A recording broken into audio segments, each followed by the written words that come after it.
Doctor Luis Roel Alba, ¿cómo está? Buenos días. Muy bien, gracias. ¿Cómo estamos? ¿Es bueno o es malo que ya tengamos bicameralismo? A ver, nuestro modelo histórico, constitucional, parlamentario, desde la primera constitución peruana hasta la de 1993, siempre ha sido parlamentario. Hemos tenido nuestras 12 constituciones... Siempre ha sido bicameral. Bicameral, exactamente. De las 12 constituciones que hemos tenido, 10 han señalado que sean bicamerales. Inclusive una de ellas tricameral, pero que la función de la tercera cámara era como la del Tribunal Constitucional. Claro, okay. Entonces, en pocas palabras, bicameral. Entonces, de los 12 de esas constituciones, solo 2 eran unicamerales, entre ellas la de 93. Y todos sabemos por qué Fujimori quiso que fuera unicameral, porque era más fácil controlar una sola cámara que 2. Por eso fue la idea que en el constituyente del 93 se hiciera unicameral. Claro. Pero si eso fuera cierto, dirían algunos, entonces, ¿por qué culminado el gobierno de Fujimori y Montesinos no se cambió eso? El gran problema que hemos tenido fue que cuando en el gobierno de transición de Valdini Paniagua Corazao se inició lo que fue 2 comisiones, la Comisión de Bases de Reforma Constitucional como la Comisión de Reforma de Justicia, el Serajus, que todo el mundo lo conoce de esa manera. Ambas empezaron en el gobierno de transición de Valdini Paniagua Corazao y luego cuando llega al gobierno de Toledo, Toledo como que la recibe de ambas comisiones y se archivan. Se queda como un documento académico, un documento de intención, más no que se concreta en cambios necesarios como lo que era después llegó el gobierno de Alan García, de Ollanta, ya viene PPK, etcétera, etcétera. Pero, por ejemplo, en el caso de Acción Popular, y también en mi caso, yo siempre se aspiró a buscar el tema de la bicameralidad porque era volver a lo que era nuestra historia constitucional, a lo que era la Constitución y su modelo originario que siempre ha sido bicameral.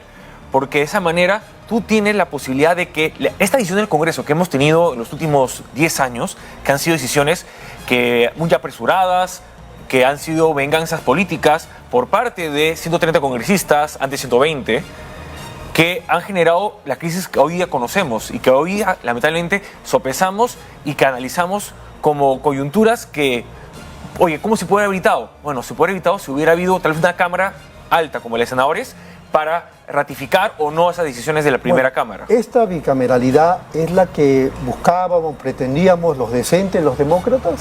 ¿Esta es? Yo creo que en gran medida sí, salvo ¿qué sucede? Se entiende de que una cámara alta de senadores busca ¿qué cosa? La experiencia, el conocimiento y en base a esa experiencia y conocimiento de lo que es el asunto público se pueda tomar decisiones o evaluar decisiones de la Cámara Baja, que es una cámara más joven. Que se dice, exacto, una cámara revisora, ¿no? De mayor análisis de las decisiones de primera, que es una instancia más joven, una instancia de menor experiencia, menor conocimiento. Eso es lo bueno de esta bicameralidad. Exacto, pero ¿qué sucede?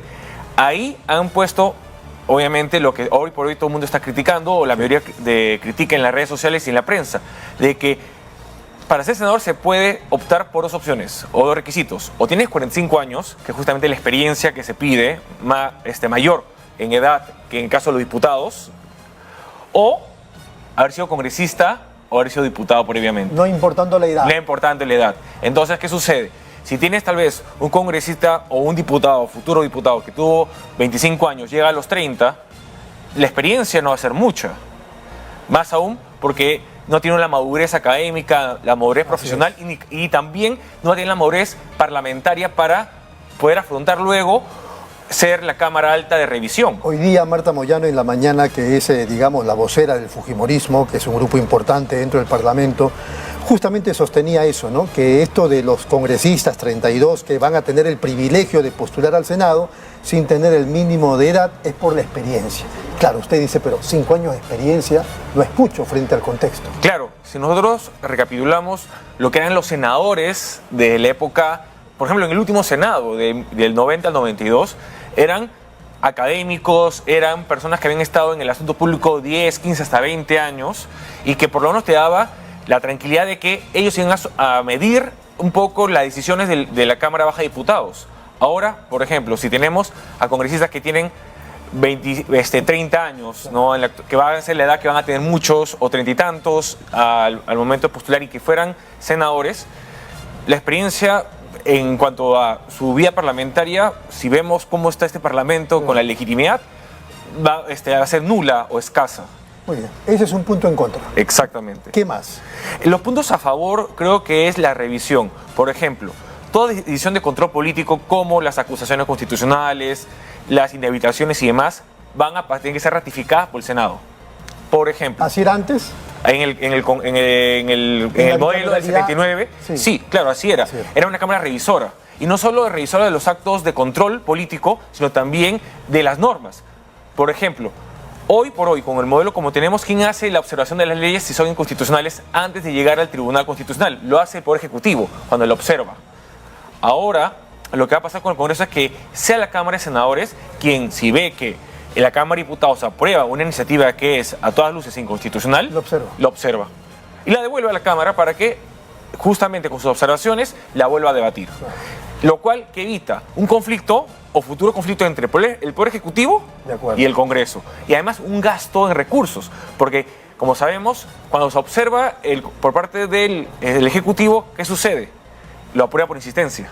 ¿Y a dónde va? Al Tribunal Constitucional. Lo cual genera un gasto de recursos, tanto de la Procuraduría del Poder Ejecutivo como de la Procuraduría del Congreso y del propio Tribunal Constitucional. Entonces, eso se va a reducir en cuanto a gastos. Se elimina la cuestión de confianza obligatoria. La cuestión de confianza obligatoria era siempre, primero, un vestigio del modelo que tenemos del parlamentarismo inglés, que no se aplica al Perú, porque nosotros somos un presidencialismo. Entonces está bien. Eso está bien porque, y además evitas el conflicto de que tenga que ir el presidente del Consejo de Ministros con su gabinete a solicitar al Congreso el voto de investidura, que es justamente el voto de confianza. Lo que acá estás evitando es, muy bien, para que no haya ese conflicto a un inicio, y además quien le toca decidir quién va a ser su gabinete es el presidente o presidenta de la República, le dejas que esa función se mantenga exclusivamente de ellos. ¿Es bueno o no la reelección parlamentaria? Hay gente a la que no le gusta porque están incluyendo incluso a los congresistas actuales para poder postular de nuevo. Yo creo que hubiera sido tal vez un gesto político para este Congreso hacia la sociedad de haber puesto una disposición final señalando de que los congresistas actuales no podían postular. De esa manera generabas, por lo menos, de que no era una situación en que ellos eran beneficiados por su propia norma. El otro tema, antes que nos gane el tiempo, la Junta Nacional de Justicia, en apariencia hoy día se vota para destituir e inhabilitar a varios de los miembros de la Junta Nacional de Justicia. ¿Qué dice usted? Yo creo que, primero, como en todo procedimiento parlamentario, se tiene que seguir el debido proceso. Si no, lo más seguro es de que alguno de estos miembros, si fuera inhabilitado, va a ir al Poder Judicial a través de un amparo contra la decisión del Congreso de la República, y si la justicia constitucional advierte que ha habido algún vicio, esto se pueda caer y obviamente al cabo el Congreso termina perdiendo. ¿Hay un vicio ahora? Yo creo que en cuanto al procedimiento en sí, y lo que yo he estado siguiendo, se han cumplido sí los plazos, se han cumplido las etapas, pero acuérdense, en el caso de la infracción constitucional, que es el juicio político en sentido estricto, que por lo cual hoy por hoy y el día de hoy van a ser llevados al pleno cada uno de los miembros de la Junta de Justicia, es un juicio político en cuanto a que la infracción no está tipificada en específico. A diferencia del antejuicio político, en donde tú tienes que tipificarlo en un delito de función en el Código Penal, acá tú tienes que elegir una sanción por infringir alguna disposición que se encuentra en la Constitución Política. Y la Constitución Política es una norma general, es una norma abstracta, abierta. Entonces, ahí va a tener que estar mucho ligado la relación entre los hechos y la motivación con tratar de encajarlo en alguna disposición quebrantada en la Constitución, Los hechos lo cual es muy difícil. La edad de la doctora Tello, ¿verdad? Claro. Parece muy forzado el tema. Yo creo que ahí va a ser muy difícil encajar los hechos, por lo cual se está acusando, por ejemplo, el tema de haber incitado un pronunciamiento a favor de la ex fiscal de la Nación, Soledad Ábalos, o el haberte querido incitar a otro funcionario público como el presidente de la Corte Suprema de Justicia, el presidente del Poder Judicial, como quieran denominarlo. Entonces, son argumentos o hechos y motivaciones que va a ser muy difícil que luego se puedan encajar o relacionar a una infracción constitucional, siendo esta, como ya he mencionado, normas constitucionales que de por sí son amplias, abstractas y generales. Si antes o después de la destitución el Poder Judicial atiende el amparo que ha presentado la JNJ, ¿todo podría revertirse? Es que ahí ya va a cambiar el petitorio. ¿Por qué? Porque acá se está viendo que se solicita el amparo para detener el debate. Claro. Si ya lo sancionan, tendría que cambiar el petitorio para, obviamente, revertir ya la resolución legislativa que lo sancionaría a cada uno de ellos. El pronunciamiento tendría que ser antes. Tendría que ser antes, En hoy. las siguientes horas, hoy. Claro. Si no, ya tendría que cambiar el petitorio de la demanda y la demanda en sí. Es cierto que si se empieza a destituir a los magistrados de la Junta Nacional de Justicia, ¿se desactiva la JNJ? No, porque en el caso, la Comisión Especial encargada de la elección de la Junta Nacional de Justicia elige no solo a titulares, sino también a accesitarios o suplentes, que, como hemos dado cuenta, cuando el miembro de la Junta Nacional de Justicia, José Ávila, renunció, inmediatamente se designó a su accesitario. Sí, sí. Y ahora más aún, que ha ingresado Marco Falconi por una decisión del Tribunal Constitucional. Entonces, accesitarios existen. ¿Cuál es el problema en cuanto a los accesitarios?